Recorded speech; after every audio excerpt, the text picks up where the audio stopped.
Hello dear student, first of all आपकी जो image है वो बिल्कुल उल्टी है और इसको पढ़ने के लिए मुझे लैपटॉप के उल्टा होना पड़ रहा है। बट एनीवेज मैंने इसको रीड कर लिया है। The bar magnet of length L is bent at 60 degree. तो मेरे पास एक बार मैग्नेट है और जो ये बार मैग्नेट है कुछ इस तरह से बनी हुई है and the length is given as L। ठीक है, तो ये हो गया आपका नॉर्थ पोल, ये हो गया आपका साउथ पोल। तो इसका जो मैग्नेटिक मोमेंट है that will be given by m into L. और अब इसको हमने 60 डिग्री पर बेंड कर दिया है, तो बेसिकली ये कुछ इस तरह से बेंड हो गया है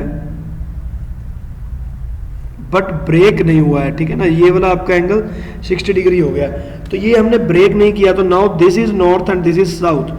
तो ऐसे केस में हमें ये करना होता है कि you need to find the distance between the north and the south now.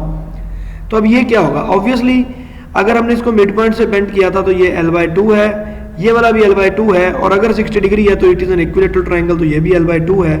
तो मेरे पास जो नया m आया होगा, क्योंकि पोल स्ट्रेंथ में कोई चेंजेस नहीं होंगी, मैंने पोल स्ट्रेंथ सेम रखी है, तो ये m इंटू L/2 हो गया है। So I can say that the new m is equal to m/2, so which is the answer given here. So with this I think your doubts will be clear. बच्चे ऐसे questions में आपने सिर्फ इस बात को देखना है कि हमें ये वाला डिस्टेंस हमें फाइंड करना होगा। जो ये वाला डिस्टेंस है, इस डिस्टेंस को आपको फाइंड करना है और आपका काम खत्म हो जाएगा। Provided the magnet should not be broken. अगर मैग्नेट ब्रेक हो जाता है तो ये दो अलग अलग मैग्नेट्स बन जाएंगी और उसके बाद आपको ये वेक्टर सम करना होगा।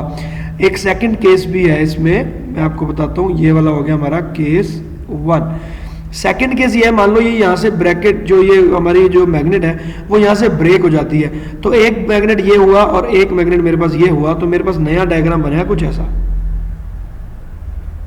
This is one magnet and another magnet, this is another magnet which is at 60 degree।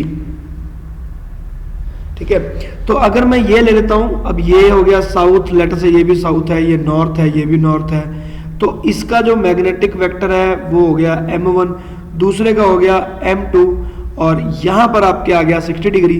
तो रिजल्टेंट आपका क्या आएगा, और आपको इसको फाइंड करना पड़ेगा। Basically m1 square plus m2 square plus twice of m1 m2 cos 60 degree, इसका हाफ, क्योंकि मैग्नेटिक मोमेंट हमारा एक वेक्टर है।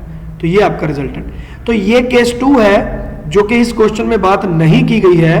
केस 1 है जो इस क्वेश्चन से परटेन करता है, कंफ्यूज मत होना। तो केस 1 जहां तक का सवाल है, it is a very easy question.